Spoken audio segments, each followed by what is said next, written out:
কসবায় গোপীনাথপুরে minibar football টুর্নামেন্টের final খেলা অনুষ্ঠিত হয়েছে। ব্রাহ্মণবাড়িয়া জেলা প্রতিনিধি এস.এম. নাসির উদ্দিন খানের প্রতিবেদনে দেখুন বিস্তারিত। খেলাধুলায় বাড়ে বল, মাদক ছেড়ে খেলতে চল, এই স্লোগানকে সামনে নিয়ে ব্রাহ্মণবাড়িয়ার কসবা উপজেলার ঐতিহ্যবাহী গোপীনাথপুর দক্ষিণ কলেজপাড়া খলিফা বাড়ি সবুজ বাংলা সংগঠন আয়োজিত 32 LED টিভি মিনিবার ফুটবল টুর্নামেন্টের মেগা ফাইনাল খেলা অনুষ্ঠিত হয়েছে। সোমবার বিকেলে গোপীনাথপুর কলেজ মাঠে অনুষ্ঠিত টুর্নামেন্টের ফাইনাল খেলায় সভাপতিত্ব করেন কসবা উপজেলা বিএনপির সাধারণ সম্পাদক মোহাম্মদ শরীফুল হক স্বপন। অনুষ্ঠানের সহ সভাপতি ছিলেন গোপীনাথপুর ইউনিয়ন বিএনপির সিনিয়র সহ সভাপতি মোহাম্মদ মমিনুল ইসলাম মলাই। এতে প্রধান অতিথি হিসেবে উপস্থিত ছিলেন কসবা উপজেলা বিএনপির সভাপতি অ্যাডভোকেট ফকর উদ্দিন আহমেদ খান।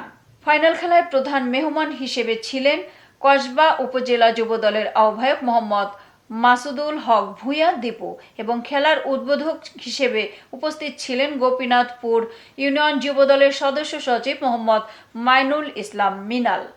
খেলায় বিশেষ অতিথি হিসেবে উপস্থিত ছিলেন গোপীনাথপুর ইউনিয়ন বিএনপির সাংগঠনিক সম্পাদক মোহাম্মদ আল আমিন ভূঁইয়া, গোপীনাথপুর ইউনিয়ন স্বেচ্ছাসেবক দলের আহ্বায়ক মোহাম্মদ রমজান ভূঁইয়া, গোপীনাথপুর ইউনিয়ন যুবদলের যুগ্ম আহ্বায়ক মোহাম্মদ জহিরুল ইসলাম, ব্রাহ্মণবাড়িয়া জেলা ছাত্রদলের সাবেক সদস্য মোহাম্মদ রাজিবুল ইসলাম সহ আরও অনেকে। মিডিয়া পার্টনার হিসেবে উপস্থিত ছিলেন আই1 টিভির সাংবাদিক এস.এম. নাসির উদ্দিন খান। টুর্নামেন্টের সার্বিক তত্ত্বাবধান করেন গোপীনাথপুর সবুজ বাংলা সংগঠনের সভাপতি ও গোপীনাথপুর ইউনিয়ন শ্রমিক দলের সভাপতি মোহাম্মদ আব্দুল হাকিম। ফাইনাল খেলায় সভাপতি, প্রধান অতিথি ও অন্যান্য অতিথিরা ফিতা কেটে খেলার আনুষ্ঠানিক উদ্বোধন করেন। ফাইনাল খেলায় অংশ নেয় মণিয়ন্দ শরীফুল ফুটবল দল বনাম গোপীনাথপুর মামা ভাগিনা ফুটবল দল। উত্তেজনাপূর্বক ফাইনাল ম্যাচটি নির্ধারিত সময়ে গোলশূন্য ড্র থাকায় ট্রাইব্রেকারের মাধ্যমে এর ফলাফল নিষ্পন্ন করা হয়। এতে মণিয়ন্দ শরীফুল ফুটবল দলকে 2-0 গোলে পরাজিত করে চ্যাম্পিয়ন হয় গোপীনাথপুর মামা ভাগিনা ফুটবল দল। এ সময় অতিথিরা খেলাধুলার গুরুত্ব এবং যুব সমাজকে মাদক থেকে দূরে রাখার বিষয় নিয়ে গুরুত্বপূর্ণ বক্তব্য প্রদান করেন। ফাইনাল খেলার চ্যাম্পিয়ন পুরস্কার স্পন্সর করেন সৌদি আরব প্রবাসী মোহাম্মদ কাদির নবী ও বিশিষ্ট ব্যবসায়ী মোহাম্মদ সাদিক মিয়া। খেলা শেষে অতিথিদের বিশেষ সম্মাননা স্মারক প্রদান করা হয়। পাশাপাশি চ্যাম্পিয়ন দলকে 32 ইঞ্চি LED টিভি ও রানার্স আপ দলকে 24 ইঞ্চি LED টিভি ও রানার্স আপ দলকে 24 ইঞ্চি LED টিভি প্রদান করা হয়। এছাড়াও টুর্নামেন্টের সেরা খেলোয়াড়কে গোপীনাথপুর ওয়ালটন শোরুমের সৌজন্যে ম্যান অব দ্য সিরিজ ও ফাইনাল খেলার সেরা খেলোয়াড়কে গোপীনাথপুর আরফশির রেস্টুরেন্টের সৌজন্যে ম্যান অব দ্য ম্যাচ পুরস্কার প্রদান করা হয়। কসবা আখড়ার মাটি ও মানুষের নেতা কবির আহমদ ভাইয়ের আগামী দিনের দানের শীষে প্রতীকে ঘুরছে আমি আমার বক্তব্য এখানেই সমাপ্ত করলাম।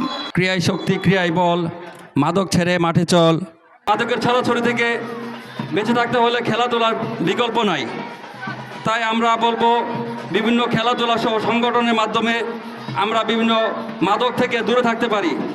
খেলাধুলা মানুষের শারীরিক গঠন ভালো রাখে, খেলাধুলায় মানুষের মন ভালো রাখে, খেলাধুলা মাদক থেকে বিরত রাখা যায়।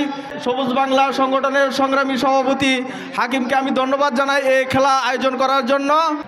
সবচেয়ে বড় কথা হলো আজকে যে আয়োজকরা আয়োজন করেছেন সেটা উত্তম হয়েছে। এমন মন থাকতে হবে, আয়োজন করলে মানুষের আনন্দ বাড়ে, মাদক থেকে বিরত থাকে। তাই বলি মাদককে ঘৃণা করো, তোমরা অনেকে এগিয়ে যাও। মাদককে না বলি, খেলাধুলাকে এগিয়ে নিয়ে যায়। খেলাধুলা শিক্ষারই একটা অংশ। খেলাধুলা মাদক থেকে যুব সমাজকে দূরে রাখবে। সুতরাং এসব আয়োজন অত্যন্ত ভালো উদ্যোগ। আমি আয়োজকদের ধন্যবাদ জানাই। আপনাদের সকলকে এবং আজকে এই খেলা উপভোগ করার জন্য ক্রীড়ামোদী যে দর্শক ভাইয়েরা উপস্থিত হয়েছেন, আপনাদেরকে আলহাজ কবির আহমেদ ভূঁইয়া ভাইয়ের পক্ষ থেকে আন্তরিক শুভেচ্ছা জানাচ্ছি, অভিনন্দন জানাচ্ছি। খেলাধুলা খুবই প্রয়োজন, খুবই জরুরি দরকার। আজকের যে সমাজ ব্যবস্থায় দেখা যায় যুবক ভাইয়েরা, যুবতীরাও, ছেলে মেয়েরা আজকে মাদকের দিকে আসক্ত করেছে। এর থেকে মুক্তির একমাত্র উপায় হচ্ছে খেলাধুলা। এই খেলাধুলার আয়োজন এবং খেলাধুলায় অংশগ্রহণ, আমি মনে করি যে এই মাদক থেকে যুবক সমাজকে, দেশকে, জাতিকে মুক্তি দেওয়ার একমাত্র উপায় এবং পন্থা। আমি বিশেষভাবে ধন্যবাদ জানাই যে আজকে যারা আয়োজন করেছেন এই খেলার। এতক্ষণ সঙ্গে থাকার জন্য ধন্যবাদ। i1 টিভির নিয়মিত আপডেট পেতে ভিজিট করুন আমাদের ওয়েবসাইট, ফেসবুক, ইনস্টাগ্রাম ও ইউটিউব চ্যানেলে।